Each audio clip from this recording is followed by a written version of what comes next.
Alors revenons sur Pérez, qui était quand même un peu en dessous de tout, hein, Spa. Déjà le départ complètement raté.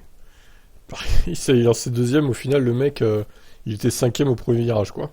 C'est un très mauvais départ, en perdant beaucoup de place, j'ai probablement compris un meilleur résultat. Heureusement, j'ai réussi à éviter les ennuis. Et j'ai réussi à avoir Georges au virage 5, puis il y a eu cet incident entre Alonso et Lewis, et donc de retour en deuxième place. Puis la voiture de sécurité nous a ramené dans notre position d'origine. Je ne pouvais pas passer assez vite Carlos, je gérais les pneus, le médium.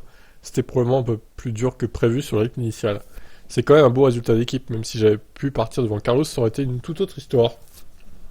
Avec des scies, hein. Alors qu'est-ce qui s'est passé au départ? Je pense qu'il y avait quelque chose avec l'embrayage. Dès que j'ai relâché, je suis parti directement en patinage. Et là, c'est très pénalisant. Le tarmac est vraiment spécial au départ. Si vous prenez un mauvais départ, c'est probablement l'un des pires endroits à Spa, parce que le tarmac est très rugueux. Pérez était au premier virage de ce qui s'est passé entre Hamilton et Alonso.